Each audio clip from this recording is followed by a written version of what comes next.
Começa mais uma edição do JR 15 Minutos, o podcast da Record TV que aprofunda as notícias que mais mexem com a nossa vida.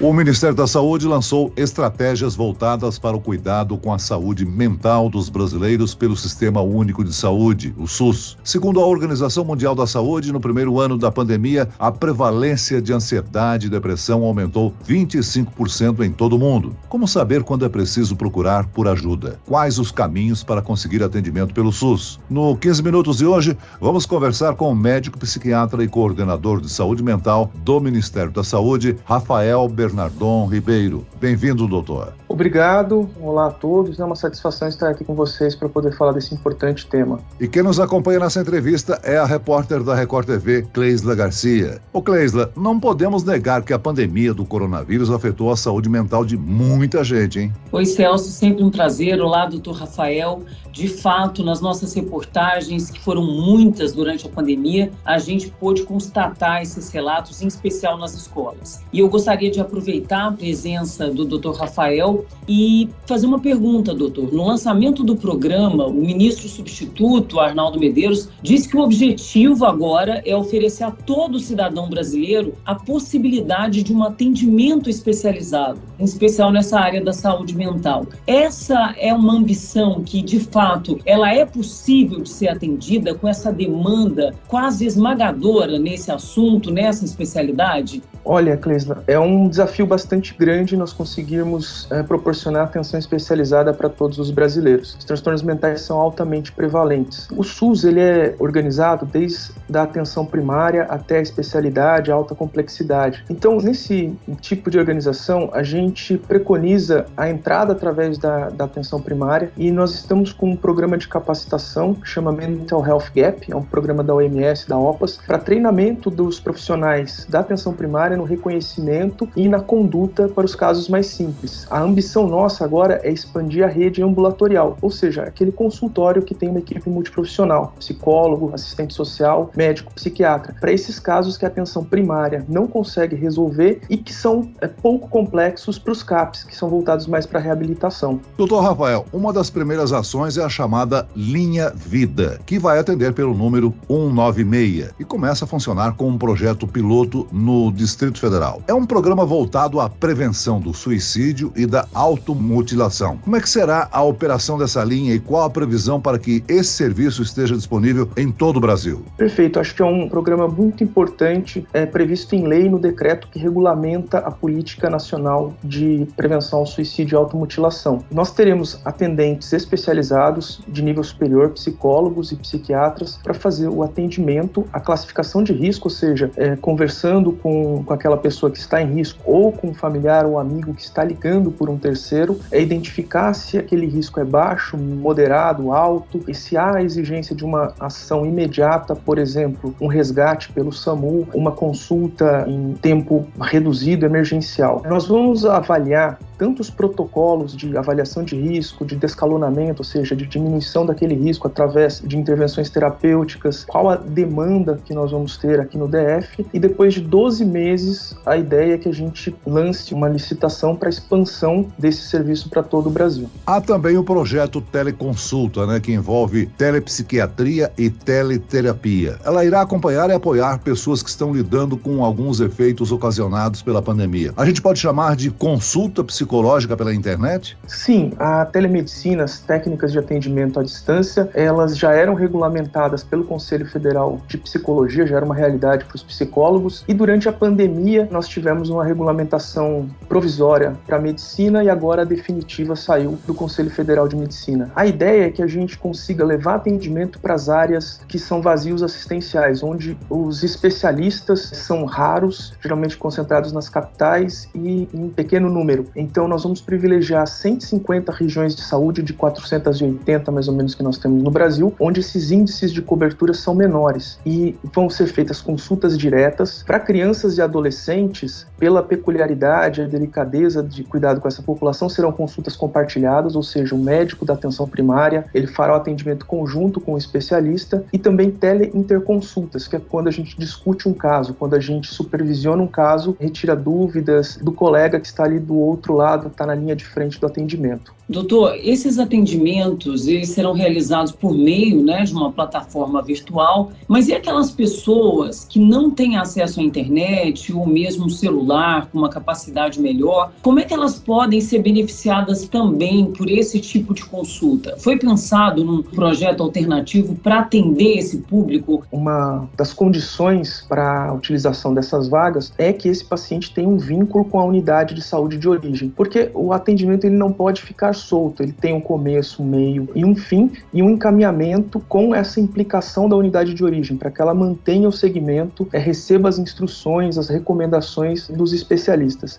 Eu sei muito bem do que nós estamos falando aqui, porque eu estava como diretor do hospital da Unifesp e nós, durante a pandemia, passamos vários atendimentos para meios virtuais. E a população atendida, a população SUS de São Paulo, mesmo em São Paulo, algumas pessoas têm dificuldade ou do uso na manipulação da tecnologia ou de acesso mesmo à tecnologia. O que pode ser feito, direcionar essas consultas para o ambiente da unidade de saúde, que venha a ter meios para mitigar esse problema da conectividade e, eventualmente, até um telefonema, ou seja, você não consegue fazer a videoconferência, mas consegue fazer um contato por telefone, ele pode auxiliar para que a gente entenda o que está se passando e consiga tomar uma conduta em conjunto com essa unidade de origem. Doutor Rafael, houve um aumento do valor do programa De Volta para Casa. Eu gostaria que o senhor explicasse como é que funciona esse programa e quem ele beneficia. Esse programa ele é destinado às pessoas que estiveram institucionalizadas, que tiveram longos períodos de internação. Ele é previsto em lei, é chamado Auxílio Reabilitação Psicossocial. Então, as pessoas que ficaram 2 anos em hospitais psiquiátricos ou hospitais de custódia e tratamento psiquiátrico, que são os antigos manicômios judiciários, elas podem pleitear esse auxílio que ajuda a pessoa na reinserção no meio social.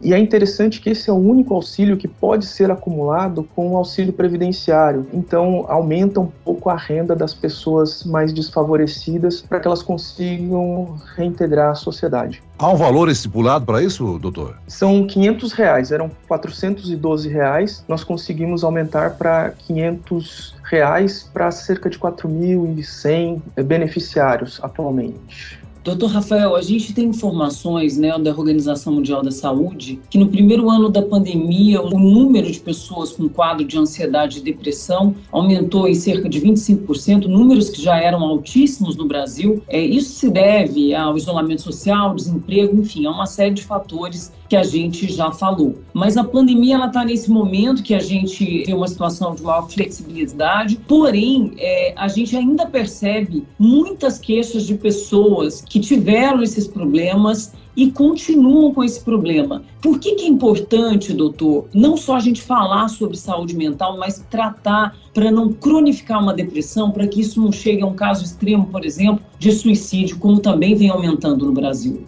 Perfeito, é importantíssimo esse ponto que você toca em relação à cronificação. Existe um atraso por diversos fatores, desde a dificuldade de acesso a uma vaga até as resistências internas, o preconceito, a negação. Então, a cronificação torna o tratamento mais difícil, faz com que os quadros fiquem mais refratários ao tratamento. Nós já temos uma alta prevalência, o Estudo São Paulo Megacity, que tem aí lá uns 12, 15 anos de realização, feito na região metropolitana de São Paulo, ele encontrou mais de 20% de transtornos mentais na população da região metropolitana. Então, nós já tínhamos um índice alto de ansiedade e depressão, todos esses fatores que você citou contribuíram para aumentar o nível de ansiedade, o desencadeamento de depressão, além dos efeitos pós-Covid, ou seja, as pessoas que tiveram Covid, cerca de 30% desenvolvem alguma síndrome neuropsiquiátrica, como dor crônica, fadiga crônica, déficit cognitivo, que são sintomas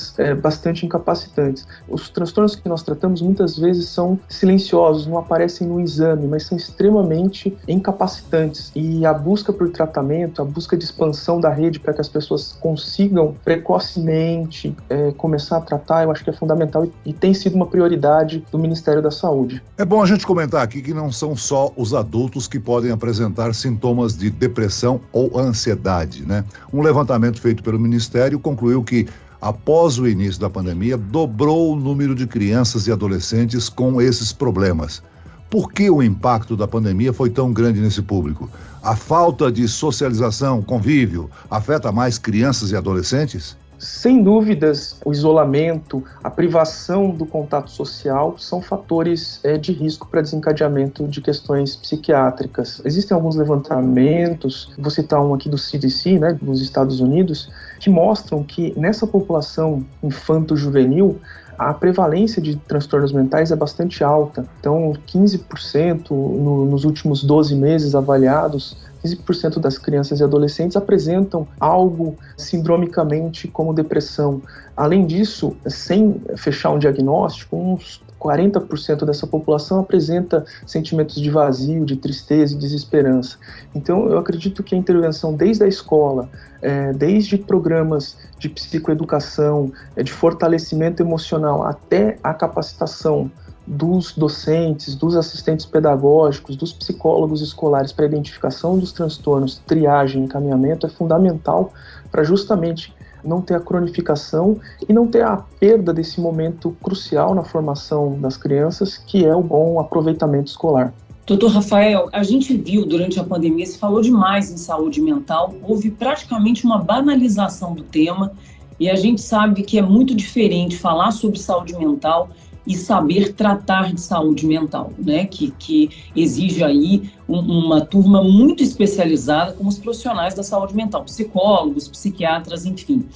A gente sabe que a escola é uma porta de identificação relevantíssima, né, na identificação de transtornos mentais de adolescentes. Foi pensado em algum projeto específico para capacitação dentro das escolas, doutor? Já existe o programa Saúde na Escola, que faz essa interlocução entre o sistema de saúde e o sistema educacional. O que nós estamos planejando para implementar, se possível ainda nesse ano, é um programa para atendimento do luto. Então, junto com o grupo que estuda saúde infantil e luto da Unifesp, nós queremos fazer um projeto de capacitação para agentes de educação, agentes de saúde e os professores e os profissionais da atenção primária para atendimento do luto, que pode ser entendido não apenas como o luto da perda de um ente querido, e nós temos aí uma geração de órfãos da Covid, algumas crianças que perderam